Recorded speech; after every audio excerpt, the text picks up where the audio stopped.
my friends, it's the Game Boy Geek here, and today you play as the world's greatest detective who's been pulled back from retirement into a gritty Gotham. You'll do everything you can to beat back a relentless tide of ruthless mutants, cops, and press looking to bring you down. And old Batman tries to survive one final gauntlet, facing old and new villains such as Two-Face, Billy Berserk, and the Joker, and even his most powerful ally, the Man of Steel himself. Batman the Dark Knight Returns is an epic solo playthrough broken up into 4 missions called books, each representing one of the 4 volumes that make up Frank Miller's acclaimed comic book series The Dark Knight Returns. Advantages you acquire in each book carry over to the next, and each book can also be playable as a standalone scenario after you've completed the full game. Batman The Dark Knight Returns plays in 90 minutes per book for ages 14 and up and published by Cryptozoic Entertainment. It's on Kickstarter right now, so I'm going to show you how the game works, and I'll see you on the other side.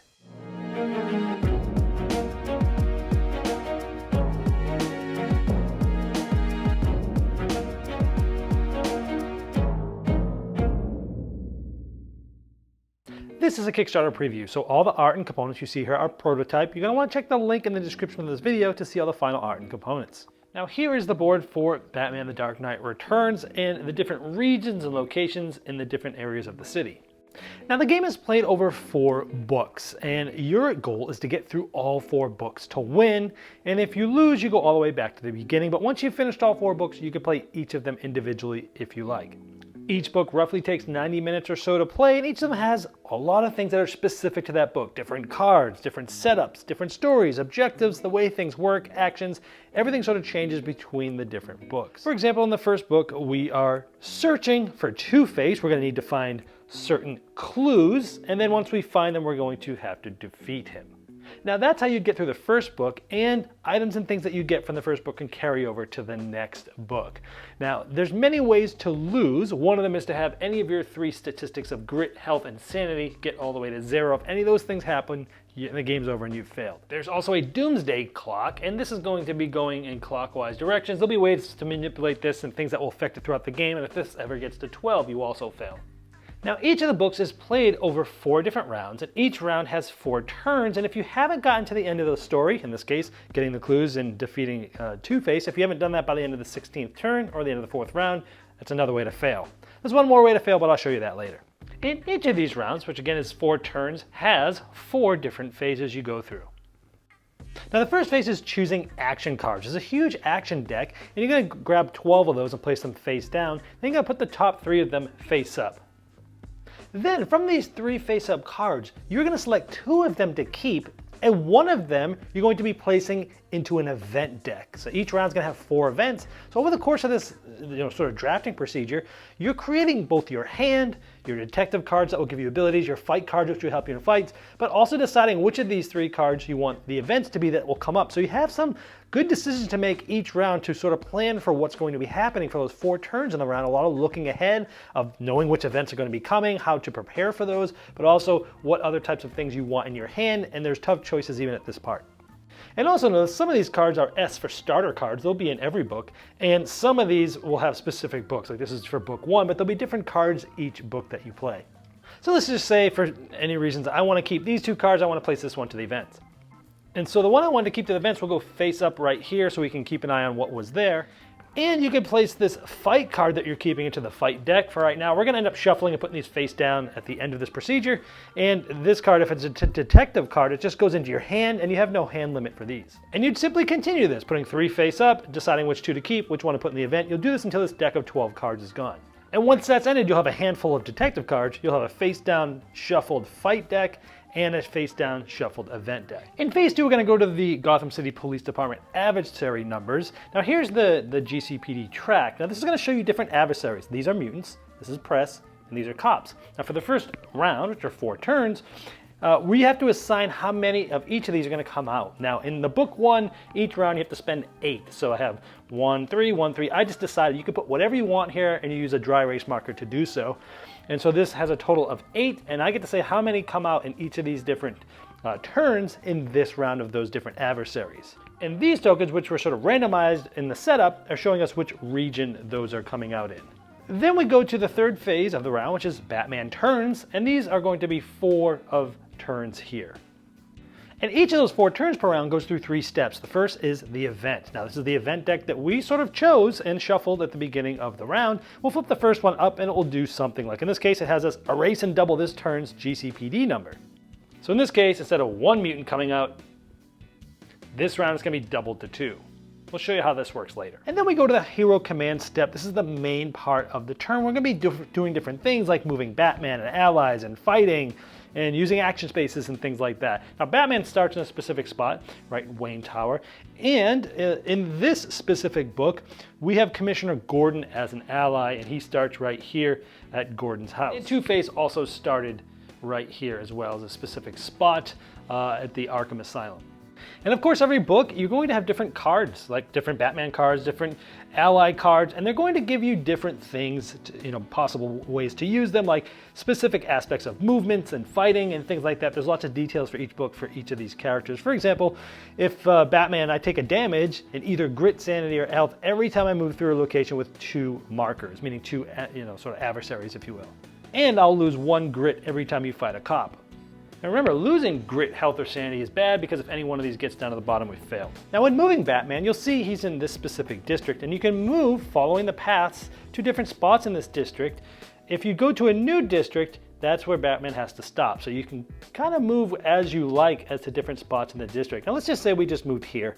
Now you can go to one of these empty action spots, and if so, you can take that action. Like this is remove a press anywhere on the map. This is moving the Doomsday Clock in the direction that's favorable for you. This should be, raising your grit up on your health track meter and things like that.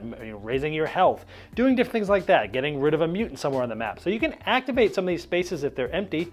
You can also go on a spot and you can fight the adversaries that's there. In this case, the mutant, because at the beginning there's a certain amount of these clue tokens placed under certain mutants, and again you're trying to find 4 coins in this specific book, which may or may not be on the other side of this clue token, but you won't know until you defeat this mutant. So going here and fighting this mutant might be a good idea to try to see what's in that under that clue token, to try to advance this book 1, to try to get the 4 coins to then reveal Two-Face and then go defeat him. Now if we're gonna fight, we get to draw 1 card from this fight deck. Now you don't start the game with any, and you gain these cards. Again, you kind of know what's in there.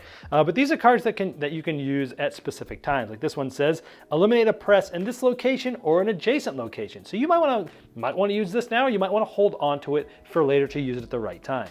Now, why would you want to do certain things? Well, each book has different goals as well, sort of like side quests, if you will. And we just saw that this has to do with eliminating press, and that might be good with trying to go for this goal, so calm, so right.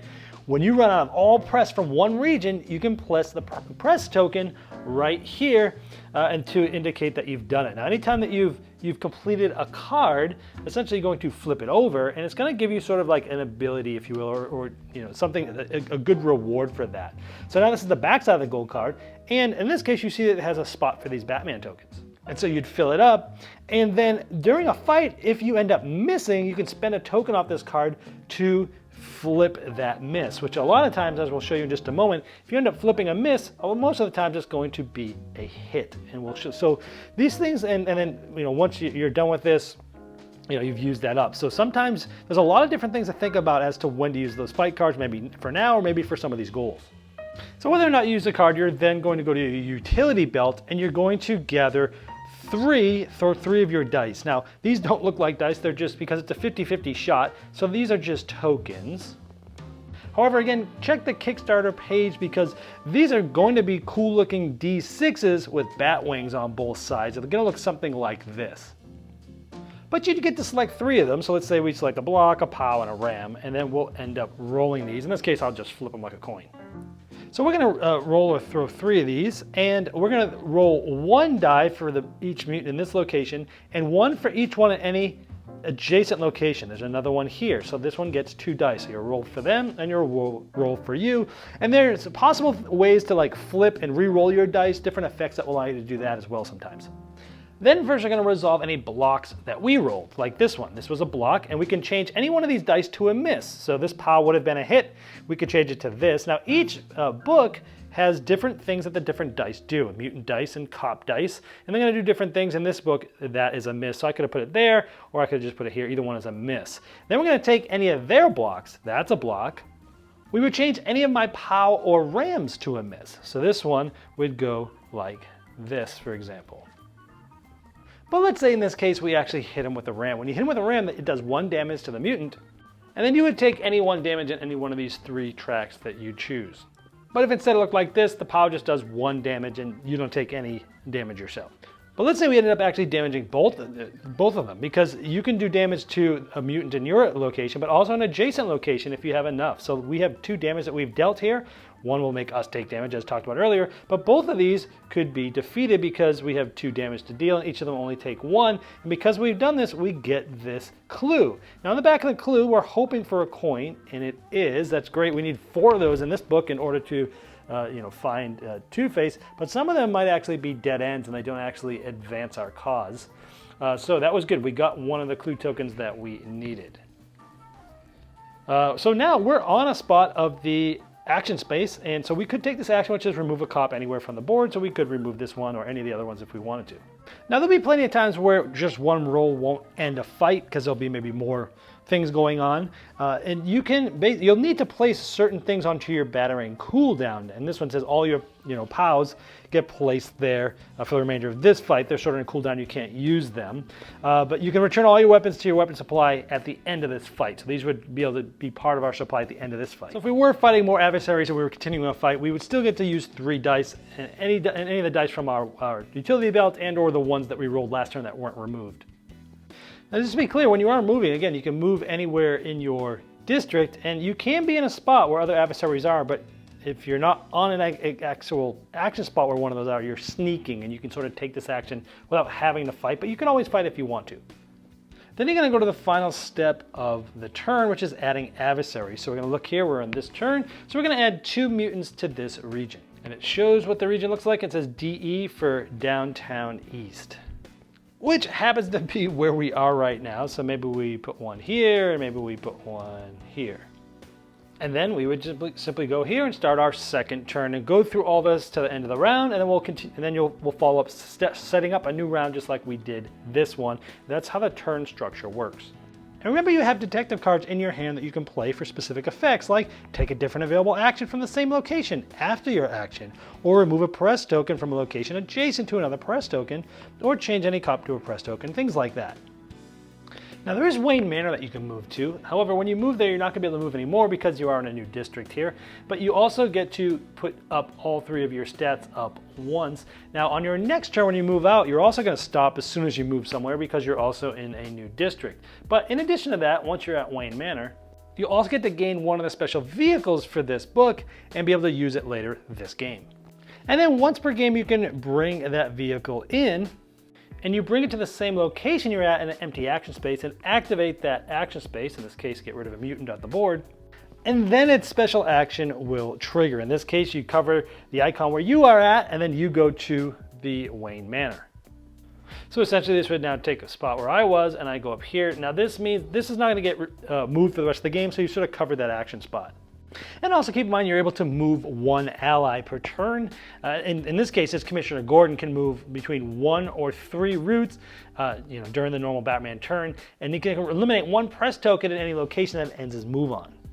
And allies can help you fight as well if they're in the same location of you when you're fighting. Now, Commissioner Gordon actually helps you out by removing riots, which we'll talk about a little bit later. Now, once you've gone through 4 turns, you're at the end of the round. Some specific things happen. And next we're going to check to see if there's any riots. Riots happen in any locations that have 3 adversary tokens that don't have Batman, an ally, or a vehicle on them. And these are replaced by a big, large riot token. Now one bad thing, I told you earlier, there's one other way to lose. If 12 riot tokens are on the board, you immediately lose. They also stop you and your allies from moving through that location, and in order to remove the riots, you must fight and defeat them. Now when you're fighting a riot, it's changed a little bit than what's on this prototype. Is essentially you're going to be rolling against 2 mutant dice and 2 cop dice.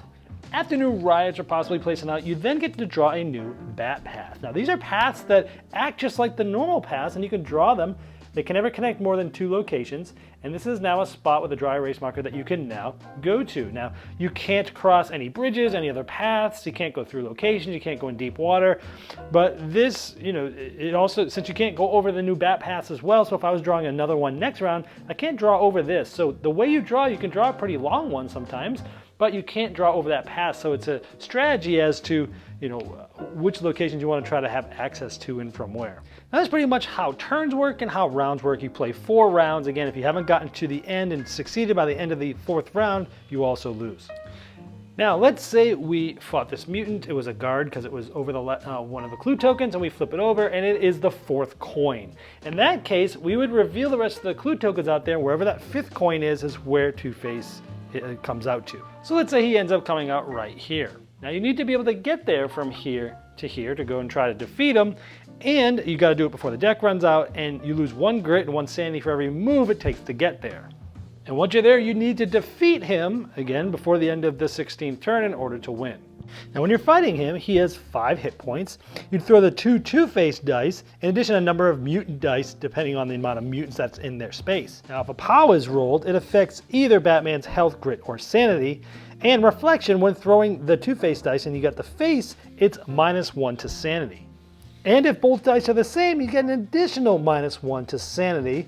And each damage you do to him is 1 hit point down, and you've got to defeat him before the end of the 16th turn. Now those aren't all the rules in the game. That gives you a pretty high overview of how things work and what you're trying to do, and knowing that just this one book is one of the 4 main books that will be part of the game that you need to get through to win. Well, there you have Batman The Dark Knight Returns, and as I showed in the overview, you'll be working your way through mutants, cops, press, and bosses, and carrying over your advantages to the next book. Now, if you'd like to see all the final art and components and all the different pledge levels available, you can click the link below me in the description of this video, and that will take you directly to the Kickstarter project page, and I'm sure that Cryptozoic Entertainment will love your support.